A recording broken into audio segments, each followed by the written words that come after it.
déjà fait une bonne job rapidement. Donc, comme elle l'a mentionné, je suis cofondatrice d'A+ Transition. On existe depuis février 2006. On a débuté comme spécialiste en gestion du changement en 2006. C'est encore un peu moins bien connu qu'aujourd'hui. Mais on s'est rapidement dirigé vers les transformations d'entreprise parce que la gestion du changement était vue comme étant quelque chose de rattaché à un projet. Pour nous, ça a été toujours beaucoup plus stratégique. Donc, c'est un ensemble de changements qu'on gère aujourd'hui dans les organisations. On ne peut plus gérer qu'un seul changement à la fois. Puis, on va le voir avec la COVID. La COVID, ce n'est pas un changement interne, c'est un changement qui nous est imposé par notre environnement.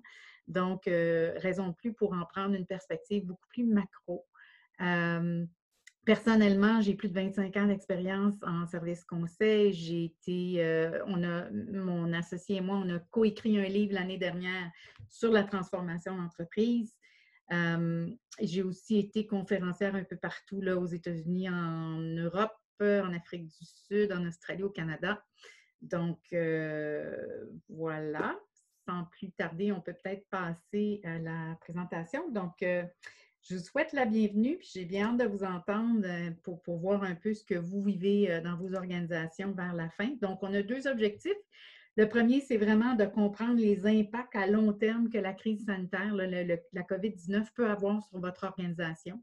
Aussi, essayez de vous donner des outils pour déterminer quelles actions vous pouvez prendre, puis comment vous pouvez justement gérer les nouveaux enjeux ou les nouvelles opportunités que la COVID a apporté à votre organisation. Le déroulement est assez simple. On va commencer par quelques éléments de base là, sur la notion d'impact. Je vais vous présenter un processus en 4 étapes qu'on va mettre en pratique. Donc, j'en ai profité pour faire un petit cas fictif à travers lequel on va passer à travers les 4 étapes ensemble. À la fin de la présentation du webinaire, Sybille va vous faire parvenir justement un outil pour que vous puissiez compléter la réflexion de votre côté. Puis l'exemple va être plus détaillé aussi avec l'outil pour vous donner une référence, essayer de comprendre ce qu'on veut dire là, à chacune des étapes. Ensuite, il va y avoir un petit 15 minutes de questions et de partage. Alors, je vous inviterai à poser vos questions, à ouvrir le micro, qu'on ait un peu d'interaction si ça vous chante. Alors, voilà. On va commencer avec une petite vidéo pour essayer de comprendre c'est quoi l'analyse d'impact et pourquoi c'est important. Alors, sans plus tarder, je vous lance la vidéo et voilà. En fait, il y a quelques explications en anglais, c'est pas très, très compliqué. Je pourrais les traduire This en... is a test of selective attention. Count how many times the players wearing white pass the basketball. Donc, vous devez compter combien de fois les gens qui ont un chandail blanc se passent le ballon.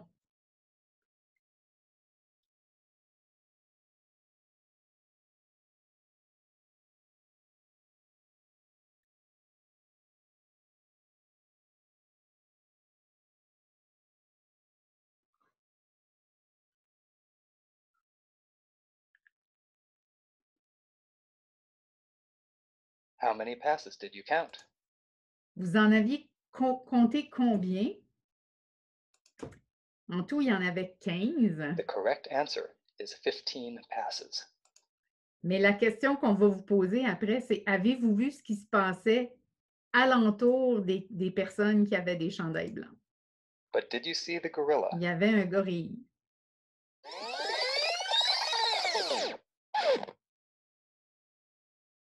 Maintenant qu'on n'a plus les yeux rivés sur les chandails blancs, le voyez-vous, le fameux gorille? This video is Voilà. from research by Daniel Alors, Simons and Christopher Chabris and is pourquoi c'est copyrighted. important de... En fait, pourquoi It is c'est important... available for Non, use in talks, excusez, training, and teaching on je vais DVDs from... l'arrêter. Donc, pourquoi c'est important je voulais vous montrer ça parce que ça démontre à quel point, parfois, on focus tellement sur ce qui est évident qu'on oublie de voir ce qui se passe autour, on oublie de voir les détails qui peuvent faire une grosse différence. Alors, avez-vous pensé au-delà là, de ce qui se passe aujourd'hui, de ce que vous vivez depuis 3, 4 mois avec la COVID, avez-vous pensé à ce que ça veut dire pour votre environnement à long terme? Comment ça va se répercuter potentiellement sur votre situation et la pérennité de votre organisation? Est-ce qu'il y a des défis importants à relever? Est-ce qu'au contraire, il y a beaucoup d'opportunités, dépendamment du secteur dans lequel vous êtes? Euh, Bien sûr, on voit ce qui est évident, hein, on voit ce qui arrive en tout premier lieu.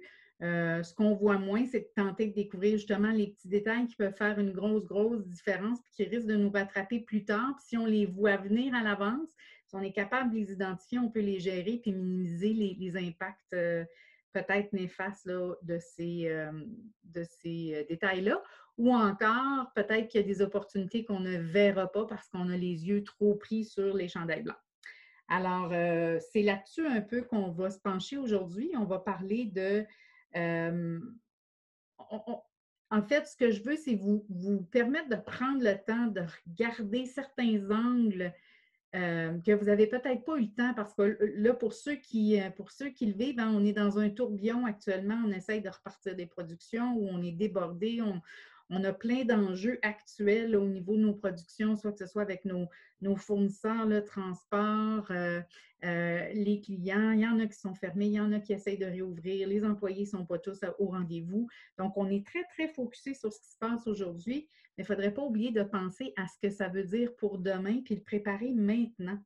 Je donne un exemple. Vous êtes dans le secteur de l'aéronautique. Pour vous, aujourd'hui, ça doit être très difficile, mais si vous vous êtes diversifié, c'est peut-être plus facile de faire face au changement. Vous êtes un distributeur alimentaire.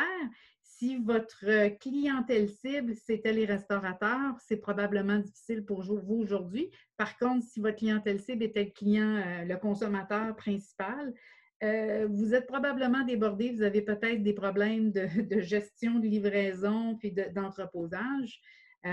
Donc, c'est tout ça qu'on essaye de comprendre aujourd'hui, puis quels sont les risques, puis quelles sont les opportunités pour vous. Donc, on va regarder un petit processus en 4 étapes. Je vais même utiliser des exemples fictifs, mais quand même qui reviennent de toutes les discussions que j'ai eues avec plusieurs entrepreneurs au cours des dernières semaines.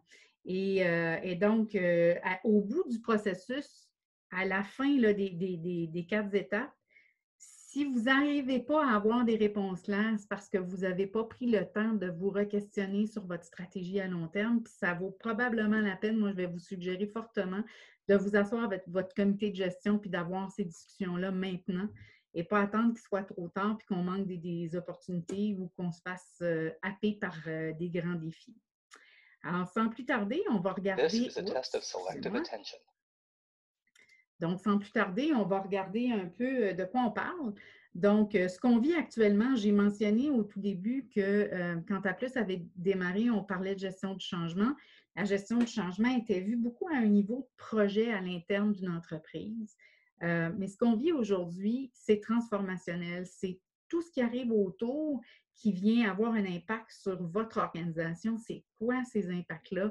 Donc, on va regarder c'est quoi les impacts des changements dans votre environnement externe, qu'est-ce que ça veut dire à l'intérieur, à l'interne pour vous, et aussi est-ce que ça veut dire des grands changements au niveau de l'environnement technologique présent et futur dans votre organisation. Donc, les 4 étapes qu'on va regarder, la première, c'est vraiment d'établir une liste des impacts à long terme là, du nouveau normal, si on peut l'appeler ainsi, là, pour votre organisation. Pour chacun des impacts identifiés, bien, essayez de regarder aussi ça veut dire quoi pour différents groupes. Puis là, on les a catégorisés à assez haut niveau étant donné que c'est focusé sur l'externe. On pourrait y revenir. Ensuite, on va essayer de préciser l'ampleur des changements pour ces différents groupes-là. À la fin, on va regarder pour chacun des groupes, que ce soit nos clients, nos employés, nos fournisseurs, les syndicats si vous en avez.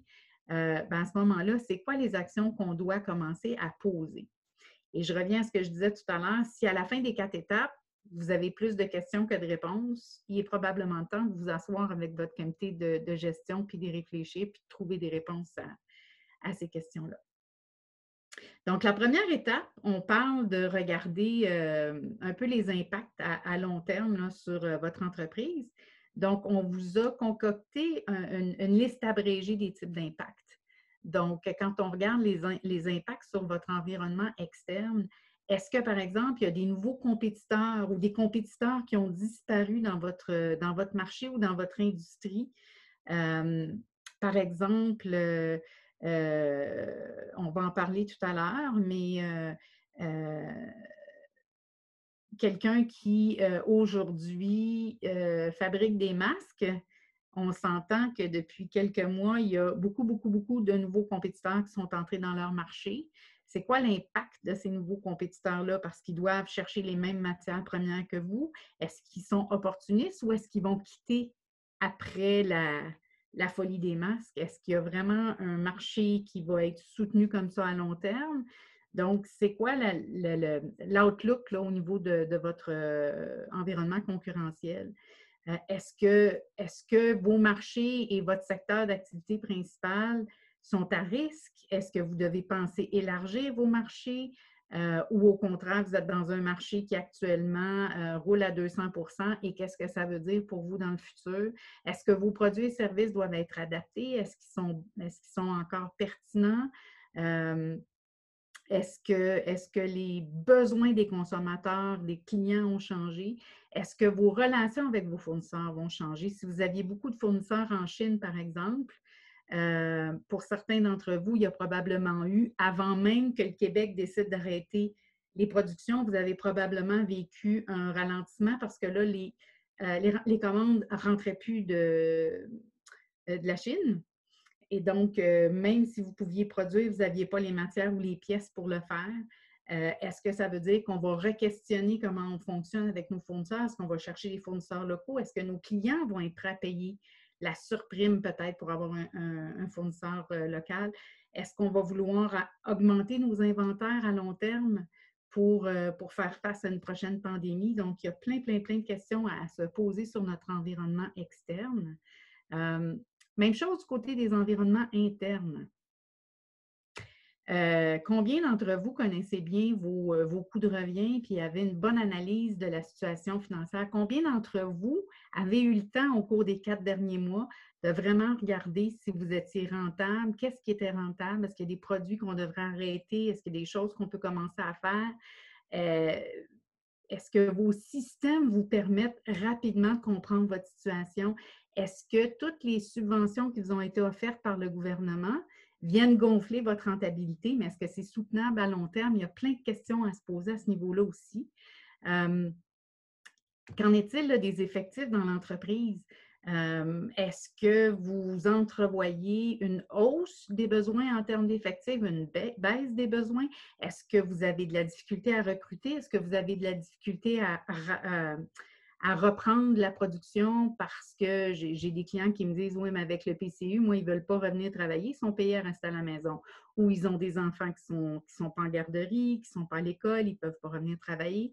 Donc, c'est parfois difficile de repartir les entreprises.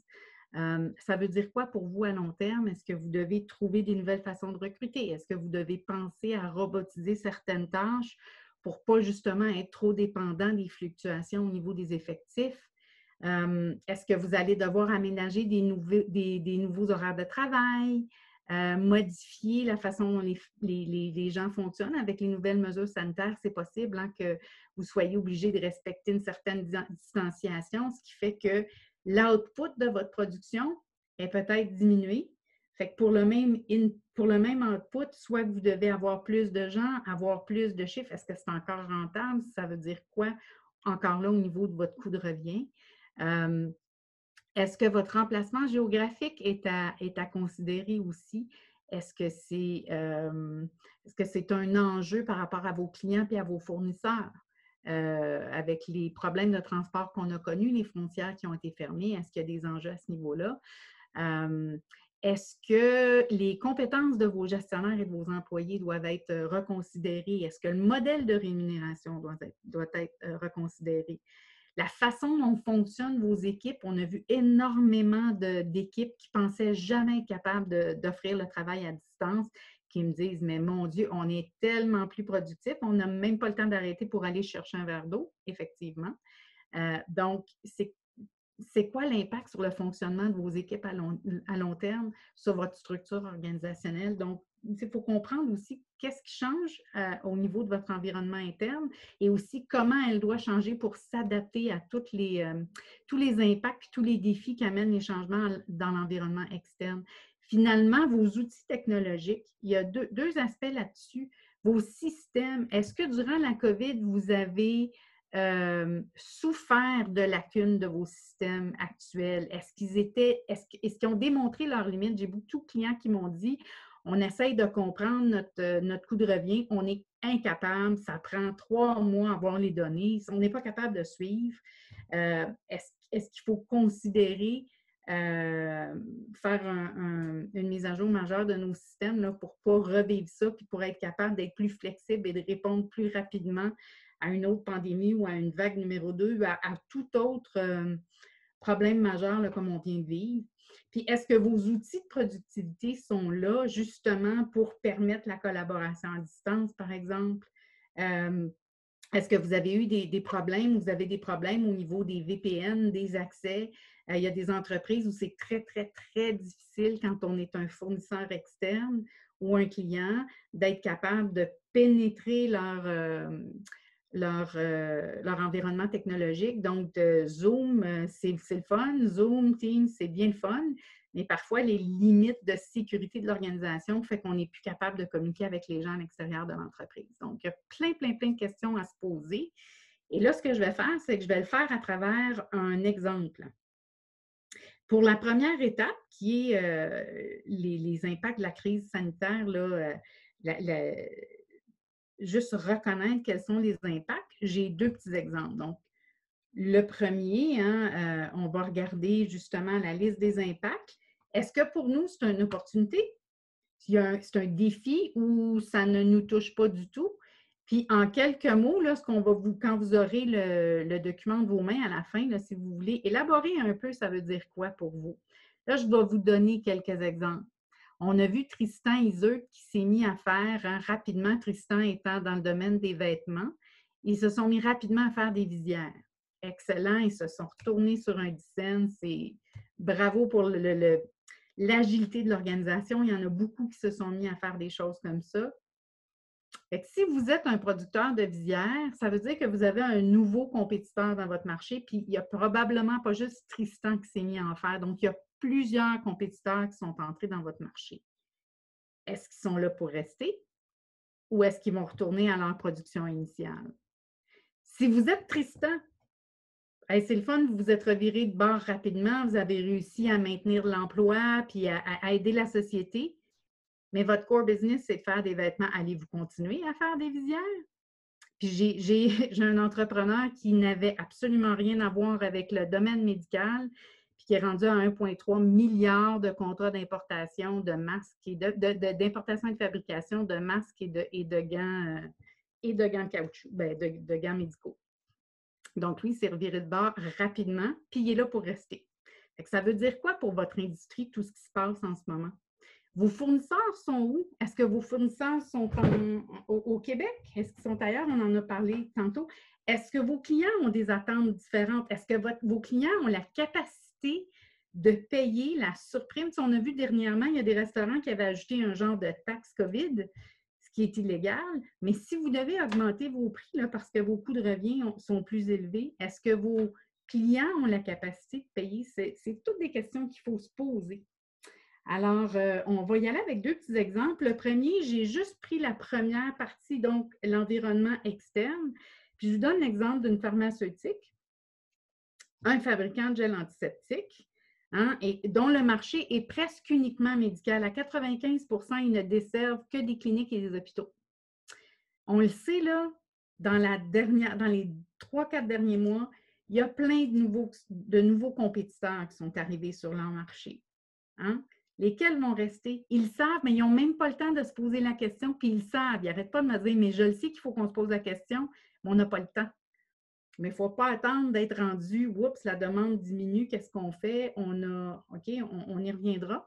Mais s'ils sont débordés aujourd'hui, là, un de leurs plus gros problèmes, on va y revenir dans 2 petites secondes, un de leurs plus gros problèmes, c'est les matières premières. Pourquoi? Parce qu'ils ont beaucoup de compétiteurs qui sont arrivés sur le marché.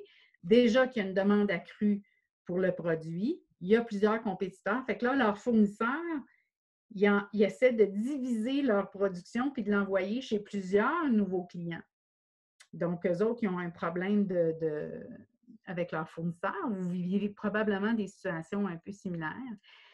Au niveau des marchés, le gel antiseptique, dans le passé, il vendait aux hôpitaux pour aux cliniques parce que c'était essentiellement là. Il y a des nouveaux marchés qui s'ouvrent. Aujourd'hui, on pourrait penser à tout ce qui est centres commerciaux, commerces, restaurants, salons de coiffure, tous les endroits publics. On peut élargir notre marché, mais actuellement, ce n'est pas là qu'on est. Vos produits, vos services, là, ça devient un défi. Hein? Comment on peut demeurer compétitif si nos coûts augmentent, si on est incapable de prévoir là, de quoi aura l'air le marché de la compétition dans quelques mois, dans quelques années? Est-ce qu'on doit prévoir diversifier notre offre de produits? Est-ce qu'on doit diversifier notre clientèle? Même chose avec vos fournisseurs. Si vous avez du mal aujourd'hui, est-ce que vous avez une dépendance accrue à des fournisseurs spécifiques? Pour eux, il y avait une dépendance à des fournisseurs étrangers qui étaient problématiques. Ils ont trouvé des fournisseurs au Québec, mais les fournisseurs au Québec, ils fournissaient plein de nouveaux joueurs dans leur industrie. Donc, leur plus grand problème à eux, c'était pas d'avoir des employés qui rentraient au travail, c'était pas d'avoir des clients, c'était vraiment d'avoir de la matière première pour produire. Plus gros défi. Vos relations avec vos clients. Là, vous êtes une pharmaceutique aujourd'hui. Hein? Donc, vous connaissez bien vos clients, vous avez des contrats cadres probablement avec vos clients. Vous êtes dans une relation de B2B. Hein? Vous faites des grosses livraisons à des gros clients. Peut-être que demain, ça va être plusieurs livraisons à des petits commerçants, des moyens commerçants, des centres d'achat. Donc, ça va être une relation peut-être plus B2C. Comment ça va changer pour vous demain? C'est quoi les besoins de vos clients? Est-ce que vos clients, il y a un mouvement actuellement, là, achat local, le panier bleu. Est-ce que vos clients sont prêts à payer une surprime pour avoir un produit local? Est-ce que leur plus grande préoccupation, c'est la rapidité pour avoir leur produit?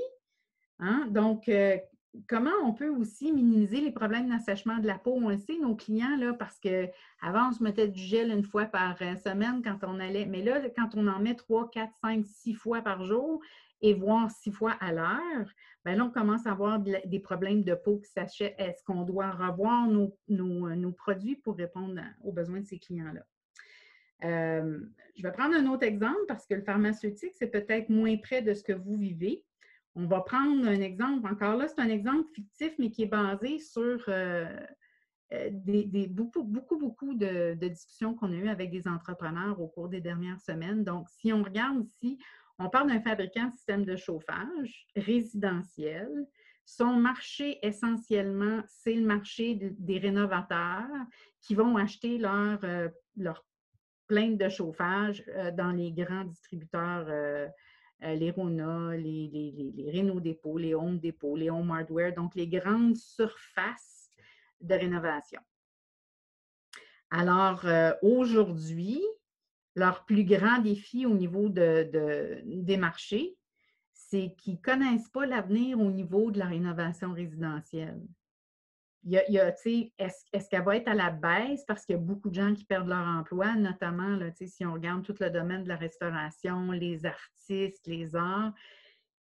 Si on s'attend à un ralentissement économique, est-ce que ça veut dire pour eux que leur marché s'en va en dégringolant pour une période assez longue, potentiellement?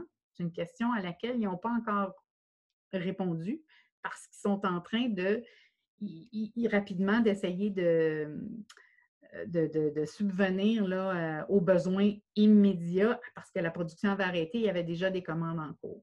Leurs fournisseurs, ils ont des fournisseurs au Québec, mais ils ont majoritairement des fournisseurs de pièces qui viennent de la Chine. Est-ce qu'on veut encore continuer à dépendre de la Chine? Avec ce que ça a impliqué là, dans les derniers mois pour eux d'avoir des retards dans l'entrée de leurs pièces pour pouvoir continuer à produire, avec peut-être les attentes des clients qu'on soit plus achat local.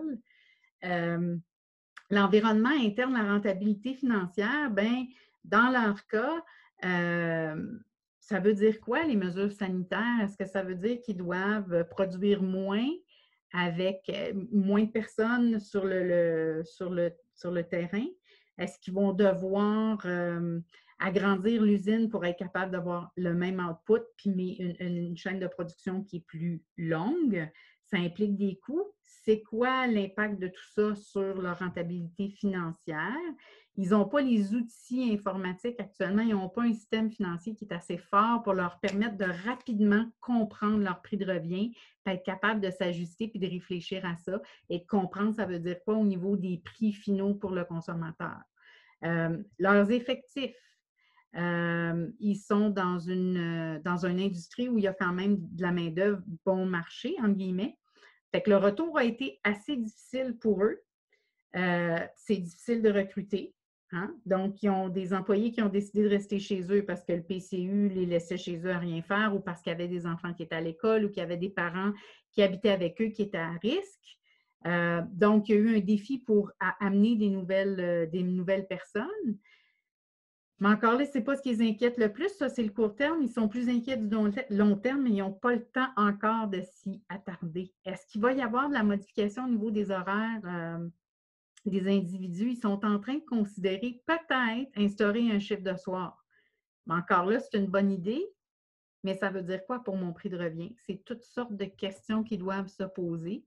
Puis pour être capable de le faire encore là, ça prend de la donnée, puis ça prend le temps de s'arrêter et le faire. Puis aujourd'hui, bien, on le sait, on est débordé. On travaille, ceux qui sont restés en opération le savent, là, on travaille 2 fois plus fort qu'avant. Pour tous ceux qui, malheureusement, ont dû peut-être fermer durant cette période-là. Donc, ils n'ont pas le temps d'y réfléchir. Ils ont déterminé qu'effectivement, au niveau des systèmes informatiques, ils avaient des enjeux. Ils avaient des enjeux à avoir la bonne information au bon moment, à être capable de comprendre leurs chiffres. Il y avait aussi voyons. Les gens sont assis sur les façons de faire du passé. Donc, on a toujours produit comme ça. Il y a une main-d'œuvre qui est assez âgée, qui est là depuis longtemps. Pourquoi changer? Pourquoi devenir plus efficace? Ils sont bien confortables dans la façon dont ils travaillent, mais là, demain matin, on a une autre pandémie, moyenne d'âge élevée, peut-être des gens plus à risque. Ça veut dire quoi? Est-ce qu'on devrait commencer à réfléchir à robotiser certaines tâches? C'est une des choses, une des questions qui se posent.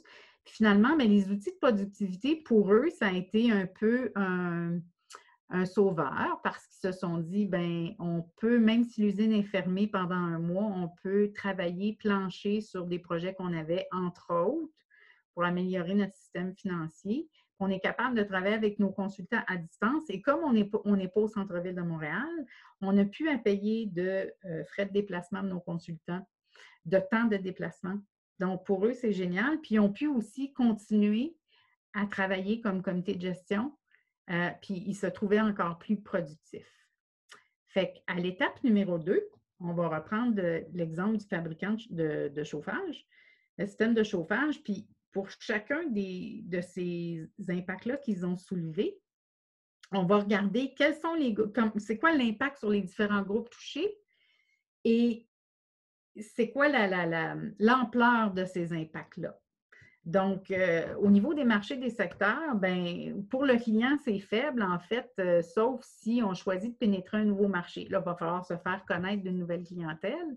Par contre, pour les employés, ben, on sait que s'ils ont peur qu'il y ait un ralentissement économique, ben, un ralentissement pourrait peut-être signifier des pertes d'emploi.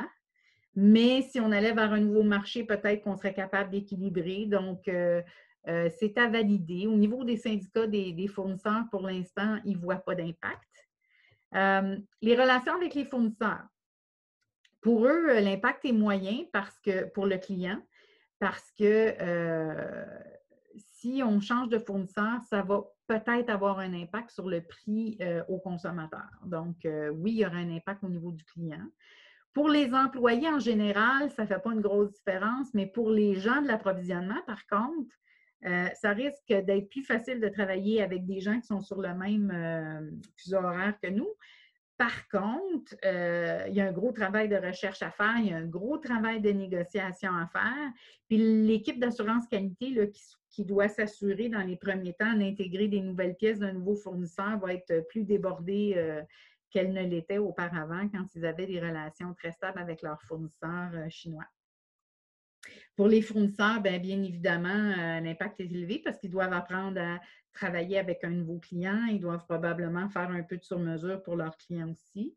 Au niveau de la rentabilité financière, qui est un autre des impacts qu'ils avaient retenus, au niveau des clients, c'est quand même moyen élevé parce qu'ils ne sont pas dans une situation enviable actuellement au niveau de la rentabilité. Donc, veut pas, s'ils veulent continuer, il va y avoir un impact sur les prix aux consommateurs. Au niveau des employés, bien, il va falloir évaluer les mesures à mettre en place là, avec eux pour essayer de redresser la situation puis comprendre un peu quels sont les impacts financiers sur les employés, qu'est-ce qu'on peut faire pour s'enlever un certain fardeau. On est chanceux dans ce cas-ci, il n'y a pas de syndicat, donc c'est peut-être un peu plus facile de le faire. Au niveau des effectifs, encore là, il va falloir revoir les besoins de main-d'œuvre, pas juste aujourd'hui, mais avec tous les impacts sur notre marché, si on décide d'aller vers des nouveaux produits, des nouveaux marchés, ça veut dire quoi au niveau de notre main-d'œuvre? Il y a sûrement un impact de niveau moyen, mais on est incapable de l'exprimer parce qu'on n'a pas fait assez de réflexion sur l'avenir de l'entreprise actuellement.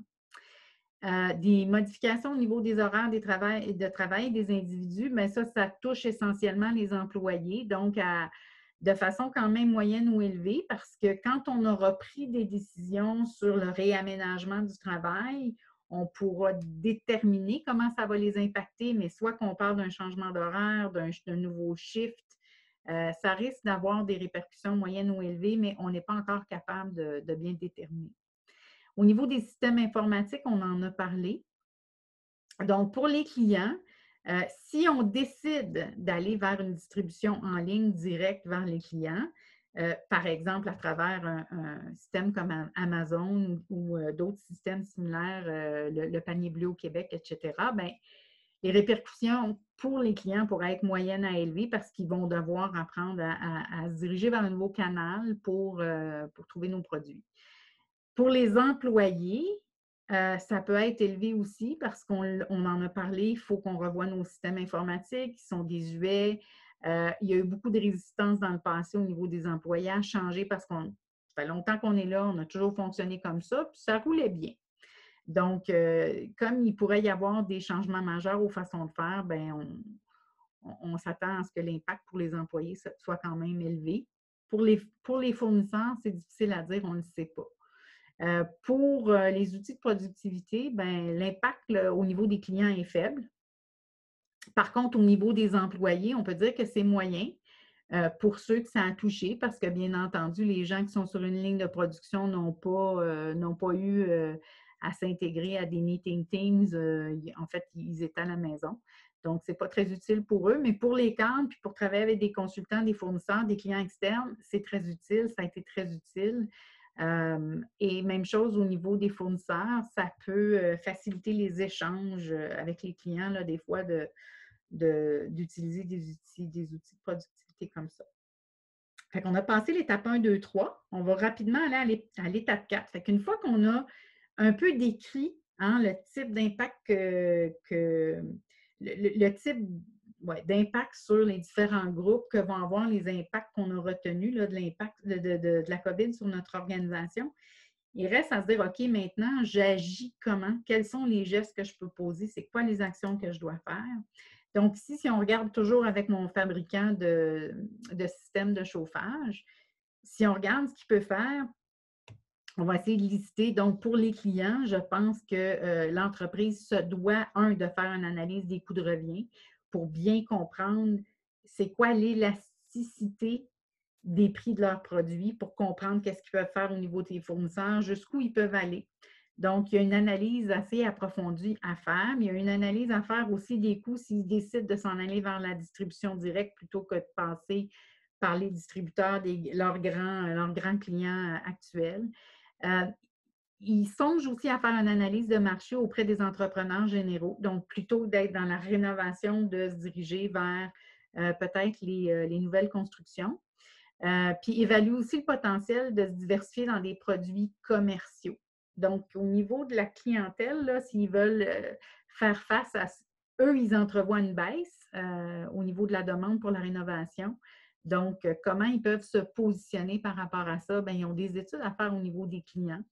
Au niveau des employés, ils sont en train d'évaluer la possibilité d'ajouter un quart de travail. Encore là, il faut qu'ils comprennent l'impact sur les coûts et les prix de leurs produits. Ils sont en train de regarder la possibilité de rembaucher temporairement des gens qui sont retraités de l'entreprise, qui connaissent les façons de faire actuelles et qui pourraient venir porter main forte actuellement. Ils sont aussi en train de regarder des projets d'amélioration de productivité, implantation de nouveaux systèmes, et ils sont même en train de regarder la possibilité de robotiser certaines tâches. C'est du long terme, il faut voir les coûts parce qu'ils sont dans une situation précaire un peu actuellement, mais ça fait partie des enjeux de leur survie.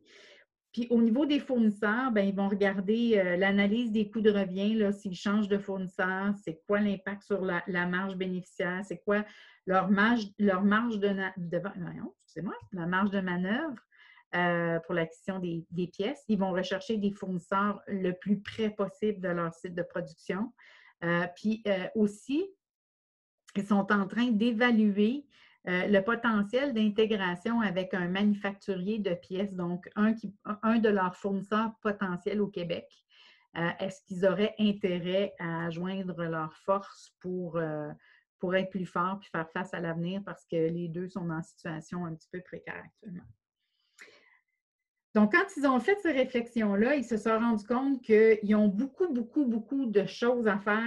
Il leur manque beaucoup, beaucoup de réponses actuellement pour être capable d'envisager l'avenir et avoir un plan d'action qui est clair. Donc, quand on a fait ça, puis une fois qu'on a fait le tour, de ça, si vous avez plus de questions non répondues que de réponses, moi, je vous suggère, mais vraiment fortement, puis je vous l'ai dit tout à l'heure, de réunir votre comité de gestion puis de commencer à vous poser les bonnes questions. Qu'est-ce qui fait, donc, je vous partage ici notre parcours de transformation Flex qui fait justement l'objet du livre qu'on a écrit l'année dernière. C'est un parcours qui finalement propose 7 clés pour réussir une transformation parce qu'on a souvent des très, très belles idées, des bonnes idées, on sait où on veut aller. Là où on a de la difficulté, c'est de continuer à opérer puis se transformer en même temps. Donc, on suggère des clés très, très, très simples pour essayer de décomplexifier la chose, même si ça demeure un projet qui est souvent ambitieux. Puis la première partie, bien, c'est ce que je vous suggère de faire rapidement avec vos comités de gestion, c'est de regarder c'est quoi les changements qu'on doit apporter. En fonction, les motifs, c'est justement toutes les pressions externes et internes qu'on a vues, qu'on vient de regarder. C'est un peu la première clé d'écrire les motifs de pourquoi on doit changer. Maintenant, vers où on veut aller. Si on reprend l'exemple du manufacturier de produits électriques, est-ce qu'il veut rester centré sur son produit actuel, mais le distribuer, élargir son marché aux États-Unis, ailleurs dans le monde, parce qu'il est assez local actuellement?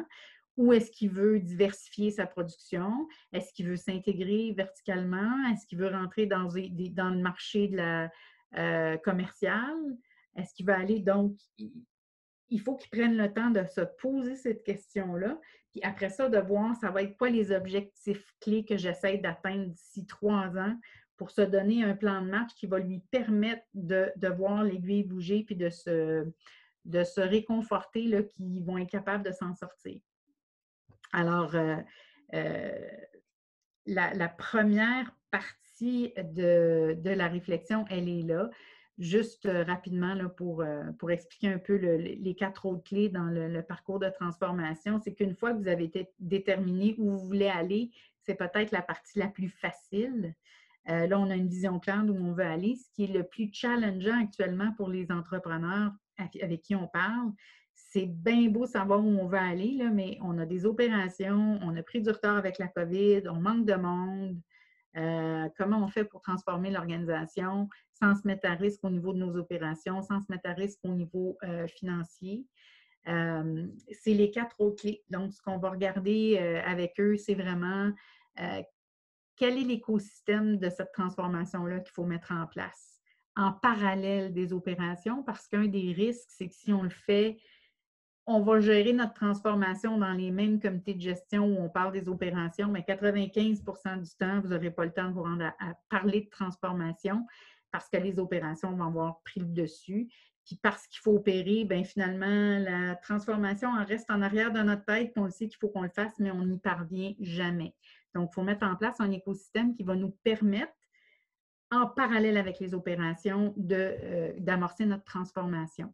Il faut aussi regarder les priorités de l'organisation. On a des priorités court terme opérationnelles, mais est-ce qu'on est en train de faire des choses qui vont perdurer dans le temps ou qu'on va être obligé de, parce qu'on change de direction, on change de marché, on change, qui dans le temps, ça va être une dépense un peu inutile. Est-ce qu'on ne peut pas trouver d'autres façons? Comment on fait pour prioriser certains de nos projets de transformation en fonction, pas juste des budgets et des besoins, mais en fonction de la capacité de votre organisation à les faire arriver, ces projets-là? J'ai vu des organisations où on avait un beau plan de croissance sur 5 ans, 80 projets, puis quand tu demandais au président, mais c'est lesquels qui sont prioritaires, 80 des projets étaient prioritaires. Donc, ils étaient tous démarrés, puis il n'y en a pas un qui avançait parce que ça tirait sur les mêmes ressources. Puis en même temps, bien, ces gens-là n'étaient pas dégagés des opérations pour pouvoir les faire arriver. Fait qu'il ne se passait absolument rien. Puis après un an, là, il a fait non, ça ne marche pas. Là. On a pris un pas arrière, puis on a regardé la priorisation de ce qui se passait pour arriver à transformer son organisation. C'était quoi les 4 premières pierres qu'il devait mettre, les pierres fondatrices, qui après ça dégageaient de la capacité pour en faire davantage. Puis on est arrivé à prioriser comme ça. Puis au bout de 3 ans, j'ai vu dans les nouvelles dernièrement qu'il faisait partie justement des entreprises qui avaient tellement développé leur flexibilité qu'en 2 semaines, ils ont complètement changé leur production. 60 de leur production a complètement changé de marché pour aller supporter le monde médical. Donc, ils ont bien réussi. Engager vos employés, c'est aussi très important. La haute direction, tout le monde, tous les gestionnaires doivent être engagés là-dedans parce que si les gens n'y croient pas, il y a peu de chances qu'ils vont mettre l'énergie et les efforts nécessaires pour y arriver. Puis finalement, se mesurer. Il faut aussi avoir des KPI en place pour que quand on avance dans notre transformation, on soit capable de voir l'aiguille bouger puis qu'on voit qu'on est en train de faire une différence. Sinon, c'est trop long, c'est trop grand, c'est trop gros, puis les gens se découragent. Fait que ça fait un peu le tour du parcours flex, mais moi, ce que je vous invite vraiment à faire, c'est si vous arrivez à la fin de l'étape 4 et que vous avez plus de questions non répondues que de questions répondues au niveau des impacts puis ce que vous allez faire, arrêtez-vous avec votre comité de gestion puis focussez sur les motifs, la vision et les objectifs clés pour être capable d'assurer la pérennité de votre organisation. C'est que là-dessus, je vais vous donner la parole parce j'ai déjà conclu mon 45 minutes de présentation. J'aimerais ça vous entendre. Donc, est-ce qu'il y a des réflexions à faire dans votre entreprise? Merci Manon pour cette belle présentation. Ce qu'on va faire, c'est qu'on va quand même laisser l'opportunité aux participants de taper dans la question Q&R s'ils souhaitent poser une question et par la suite, on pourra faire notre petit atelier interactif où justement, vous allez pouvoir poser vos questions.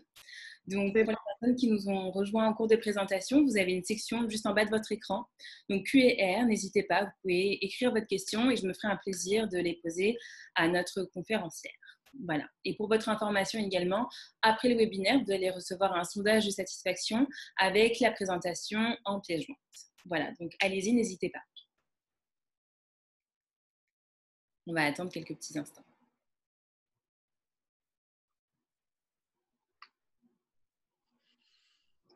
Est-ce qu'il y a des gorilles que vous n'aviez pas vu passer là, dans l'organisation, puis en regardant les impacts dont on a parlé, ça a allumé quelques lumières? Est-ce que vous connaissez les nouveaux besoins de vos clients, le nouveau portrait de vos concurrents? Êtes-vous prêt à faire face à une deuxième vague ou à une nouvelle pandémie? Bon, on va patienter quelques petites secondes encore. Et sinon, à ce moment-là, s'il n'y a pas de questions, on pourra passer à la petite conversation interactive avec les participants.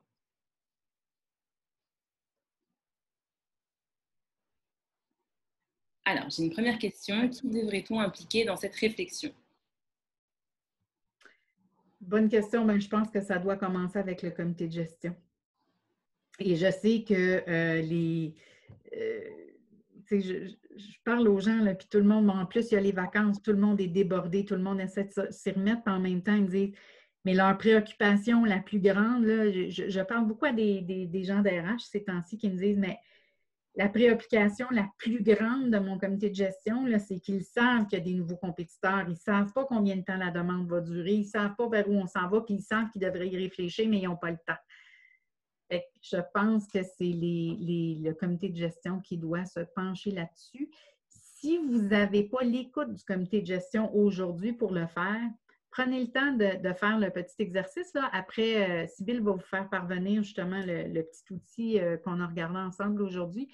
Prenez le temps de le faire, puis allez leur poser les questions. Puis peut-être qu'ils vont le prendre le temps là, de faire l'exercice avec vous parce qu'il y a peut-être des petites lumières, des gorilles qui n'ont pas vu, qui vont voir, qui vont vouloir adresser rapidement. Est-ce qu'il y a d'autres questions? Oui. Oui. Alors, quel type d'organisation s'adapte le mieux à cet outil de transformation? Ah, toutes les organisations. Il y a le petit outil qu'on va vous transmettre peut démontrer soit qu'il y a des opportunités pour certains qui sont en situation financière intéressante. Moi, j'entends les deux, là. Ils veulent se mettre à faire des acquisitions. Fait qu'il y a plein d'opportunités qu'ils peuvent voir quand ils font cet exercice-là. Pour ceux qui sont plus en situation précaire, ben c'est sur quoi je dois jouer, puis se poser les bonnes questions pour arriver à regarder là, où ils vont avoir le plus d'impact sur la pérennité de l'organisation.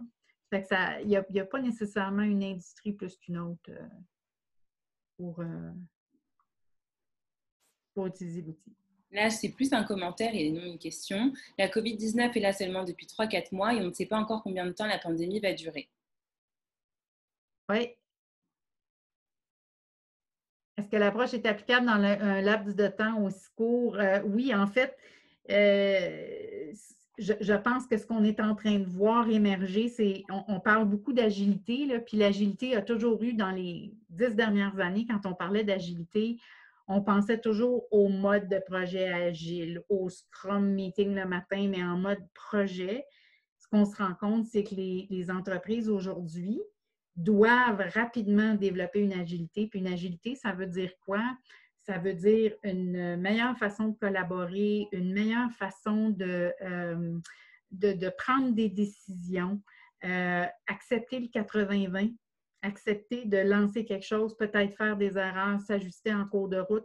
On a vu tellement d'entreprises au cours des derniers mois là, qui ont dit, ben, on travaille avec un client actuellement, ça fait 3 ans qu'ils essayaient d'intégrer une nouvelle machine dans leur production. Puis le monde avait des opinions, puis là, les décisions ne se prenaient pas. Il est arrivé un incident avec la COVID, il y avait un problème à régler. En 3 jours, la machine est arrivée et est installée. Fait que les organisations commencent à développer ça, mais pour ça, il faut vraiment avoir une bonne vision de nos finances. Il faut avoir des systèmes qui sont flexibles, il faut avoir des équipes qui sont capables de collaborer et qui sont prêtes à collaborer. Fait que c'est un gros changement culturel, mais je pense que le plus important, c'est vraiment d'amener des réflexes d'agilité managériale dans l'organisation. Est-ce qu'il y a d'autres questions? Merci. Pour le moment, il n'y a plus d'autres questions. Donc maintenant, je vous cède la parole pour mener un petit peu l'atelier interactif. Je sais que vous aviez des questions à poser aux participants. Donc, je vous Oui, en bien, il reste une dizaine de minutes. J'aimerais ça vous entendre. Est-ce que pour certains d'entre vous, est-ce que pour certains d'entre vous, là, la présentation a permis de voir certains gorilles noirs passer que vous n'aviez pas vus encore? Est-ce qu'il y a des défis auxquels vous faites face qui, effectivement, il n'y a pas encore assez pensé, puis il faudrait y penser rapidement? Est-ce que ça vous a amené une certaine réflexion, une certaine valeur? Alors, juste pour rappel, vous avez juste à lever la main et moi, j'activerai votre micro pour que vous puissiez répondre.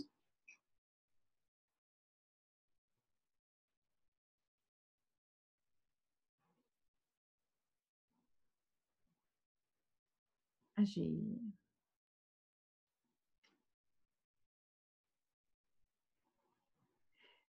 je vois encore des questions. Là, on parle d'agir maintenant, aujourd'hui. Effectivement, c'est aujourd'hui qu'il faut se pencher sur ces questions-là parce que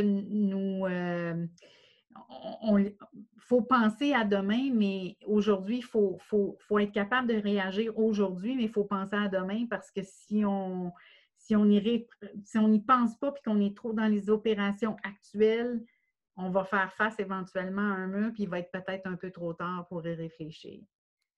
Alors, pour l'instant, je n'ai pas de main levée, mais j'ai d'autres questions qui Oui, rentrent. Donc, on va repartir à la formule initiale. Je vais vous poser la oui. question. Nos affaires ont diminué dans certains marchés et augmenté dans d'autres. Je ne sais pas si la situation sera permanente. Est-ce que je devrais retarder mes projets stratégiques? Quand est-ce que ce serait le meilleur temps pour faire l'exercice de réflexion comme vous le proposez?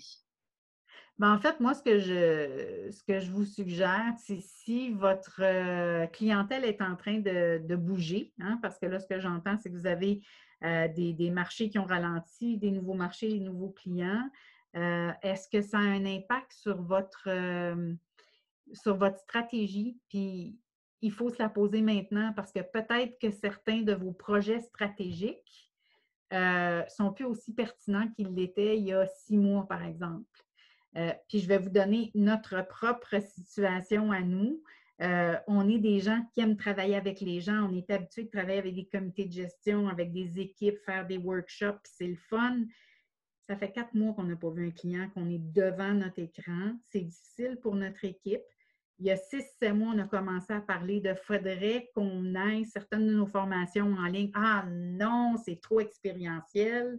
On est en train actuellement de tout transformer, de se transformer en virtuel. Tous nos ateliers, toutes nos formations vont être disponibles en virtuel parce qu'on n'avait pas le choix, il fallait se revirer rapidement.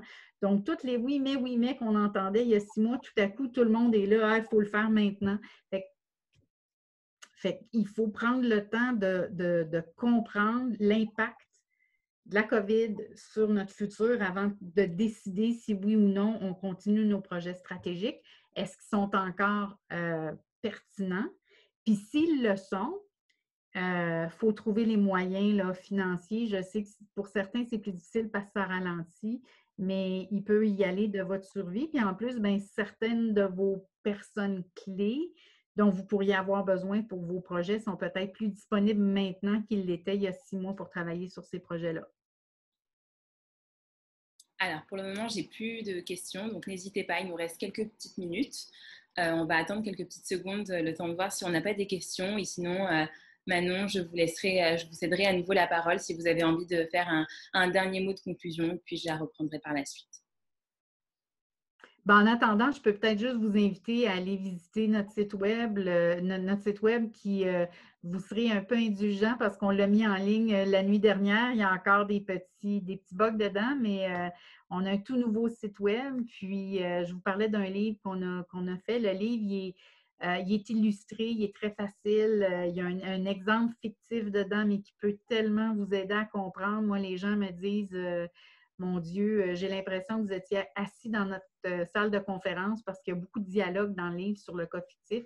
C'est un livre qui est plein d'outils, qui est très pratico-pratique, puis les outils sont assez haut niveau, là, justement, pour être facilement des éléments de réflexion au niveau de la haute direction. On a aussi un atelier propulseur là, pour vous aider justement à démarrer vos réflexions. Sinon, ben, vous pouvez toujours me rejoindre par courriel, là. Toutes les informations vont être dans la présentation que Sybille va vous faire suivre. Est-ce qu'on a d'autres questions, des gens qui voudraient prendre la parole? Donc, merci Manon Champagne pour cette présentation vraiment très intéressante et très pertinente. Comme évoqué, donc, vous allez recevoir d'ici quelques secondes le sondage de satisfaction avec la présentation et l'outil dont Manon vous a parlé. Donc, on vous invite vraiment à le compléter. Concernant donc, les activités STIC à venir, nous avons un prochain webinaire STIC qui sera le dernier avant la période estivale, donc jeudi 16 juillet à midi, présenté par RM Recrutement, sur les enjeux que peuvent vivre les entreprises québécoises lorsqu'il est question donc, de recrutement de main-d'œuvre. Je vous invite à vous y inscrire car les inscriptions sont encore ouvertes. Donc voilà. Donc, merci à tous d'avoir été présents ce midi. Merci Manon, vraiment, pour cette présentation. Bonne journée et bonne chance avec vos entreprises.